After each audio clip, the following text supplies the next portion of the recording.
Party ఎల్వైపీ గారికి, ఇక్కడున్న ministers, గౌరవ హోమ్ మినిస్టర్ గారు అందరికీ కూడా కృతజ్ఞతలు.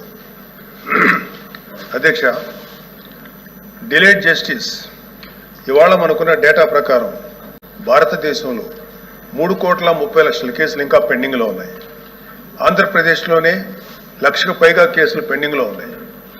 డిస్ట్రిక్ట్ కోర్ట్స్లో, సబార్డినేట్ కోర్ట్స్లో 75% కేసులు సంవత్సరానికి పైగా, అలాగే 30% కేసులు 3 ఏళ్లకు పైగా సాగుతూనే ఉన్నాయి.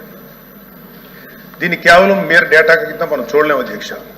ఎందుకంటే ఏ వ్యక్తి తప్పు చేయకపోయినా అన్యాయంగా కేసులు పెట్టబడి తనకి న్యాయం చేయమని కోర్టు మెట్లు ఎక్కినప్పుడు అతనికి సరైన సమయానికి న్యాయం అందించలేకపోతే అతన్ని మనం విక్టిమైజ్ చేస్తున్నాడు.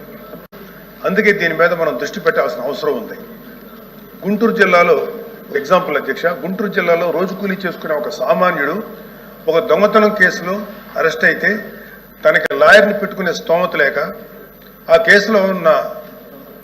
కేసులో కోర్టులో 6 సంవత్సరాల పాటు జైల్లో ఉండాల్సి వచ్చింది. చివరికి అతను ఏ తప్పు చేయలేదని కోర్టు తీర్పిచ్చింది. సో ఈ 6 సంవత్సరాలు మనం అతనికి ఎలా కాంపెన్సేట్ చేయగలుగుతాం అధ్యక్ష? దీనికి తోడు పొలిటికల్ వెండెట్టాతో పెట్టే కేసులు, ఇది కేవలం ఒక పార్టీకి కన్ఫైన్ చేయట్లేదు అధ్యక్ష.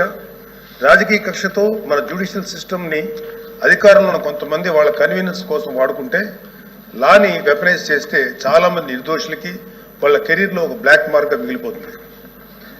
ఉద్యోగాలు, ప్రభుత్వ ఉద్యోగాలు అప్లై చేసుకోలేరు. ప్రైవేట్ సంస్థల్లో ఉద్యోగాలు అప్లై చేస్తే బ్యాక్గ్రౌండ్ చెక్లో ఫెయిల్ అయిపోతున్నారు.